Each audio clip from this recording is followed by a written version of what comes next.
सो hi everyone. तो आज हमारा टॉपिक है fundamentals of C plus plus में सबसे पहला डाटा टाइप्स का। तो हम इसमें डिस्कस करेंगे कि सी प्लस प्लस में कौन सी डाटा टाइप्स होती हैं और उनके अंदर आप क्या क्या चीज़ें स्टोर कर सकते हैं। तो सबसे पहले आपने अपना कंपाइलर सेलेक्ट कर लेना है, जिस तरह मैंने विजुअल स्टूडियो कोड को किया है, क्योंकि मोस्टली आजकल डेवलपर इसे यूज़ करते हैं और ये लेटेस्ट टूल है। तो इसके अंदर हमने एक फ़ाइल डिक्लेयर कर लेनी है, सबसे पहले फ़ाइल बना लेनी है। सपोज़ करें हम इसको नाम देते हैं फंडामेंटल्स का।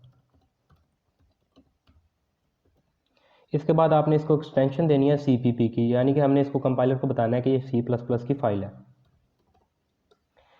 तो फाइल डिक्लेयर करने के बाद सबसे पहले आपने ये काम करना है कि आपने इसको लाइब्रेरी फाइल्स देनी है, या जिसे हेडर फाइल्स भी कहा जाता है। ये मोस्ट इंपॉर्टेंट होती हैं क्योंकि ये हमारे कोड को डिफाइन करने में कंपाइलर की हेल्प करती हैं। को हम वो बताती हैं कि हमने कोड कंपाइलर को बताती हैं कि हमने कोड को किस लाइब्रेरी के मुताबिक कंपाइल करना है। तो सबसे पहले हम लगाएंगे #include iOS स्ट्रीम।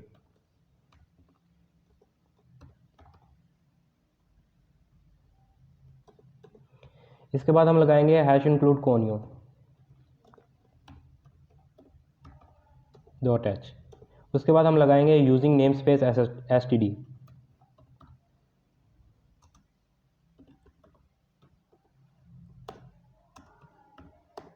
इसके बाद हम लगाएंगे स्टेटमेंट टर्मिनेटर। इसके बाद हम अपना लिखेंगे मेन फंक्शन।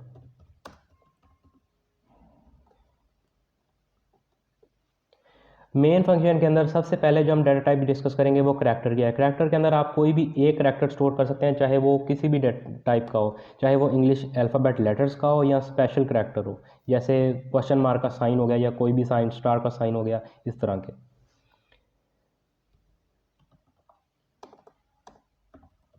ये 4 से डिस्प्ले होता है। हम इसको सपोज करें नाम देते हैं करैक्टर का।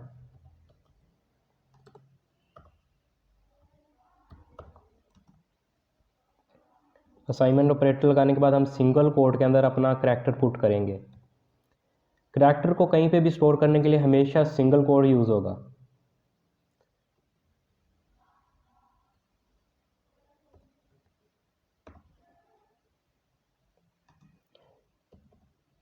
तो अब मैं कमेंट्स लगा के आपको बता देता हूँ इसके अंदर क्या क्या चीज़ें यूज़ हो सकती हैं। आप A से लेकर Z तक कोई भी इंग्लिश के लेटर यूज़ कर सकते हैं। उसके अलावा आप क्या कर सकते हैं, आप स्पेशल करैक्टर्स को यूज़ कर सकते हैं, जैसे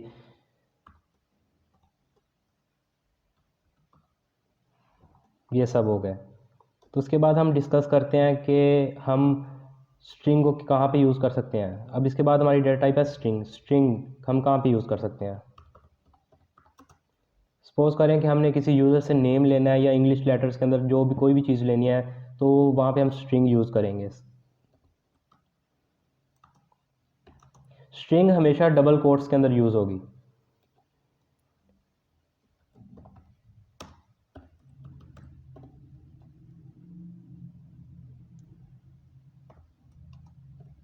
स्ट्रिंग के अंदर आप A से Z तक कोई भी चीज़ के थ्रू राइटिंग कर सकते हैं, या फिर इसके अंदर आप स्पेशल करैक्टर्स भी यूज़ कर सकते हैं,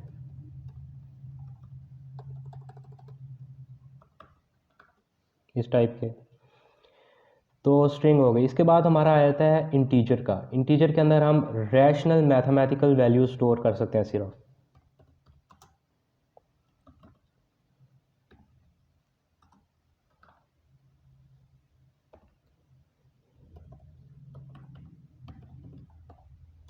आपने हमेशा याद रखना है कि इंटीजर कभी भी इरेशनल वैल्यूज़ को स्टोर नहीं करेगा। इरेशनल से मुराद जो पॉइंट के बाद वाली वैल्यूज़ होती हैं। तो इसके लिए C++ में एक और डाटा टाइप है फ्लोट की। फ्लोट पॉइंट के बाद वाली वेरिएबल्स को स्टोर करेगा। सपोज करें कि हमने किसी से CGP पूछनी है।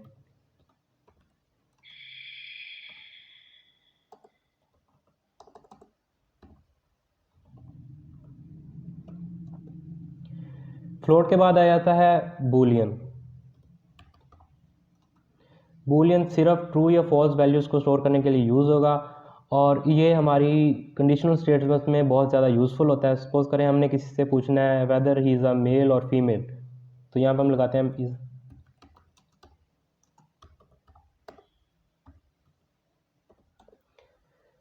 इसके बाद हमारा जो डाटा टाइप आती है वो बचती है डबल की। डबल फ्लोट का ही टाइप है, लेकिन उसके अंदर हमारी जो स्कोप होता है वो थोड़ा ज़्यादा बढ़ जाता है। ये बड़ी वैल्यूज़ को स्टोर कर सकता है जो फ्लोट नहीं कर सकता।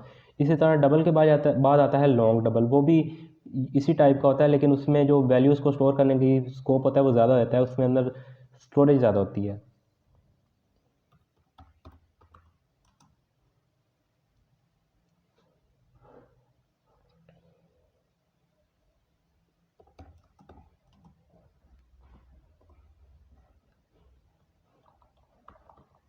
सपोज़ करें ऐसे कर लेते हैं, ये आपको अब मैंने समझाने के लिए लगाया है, ये पाई की सही वैल्यू नहीं है।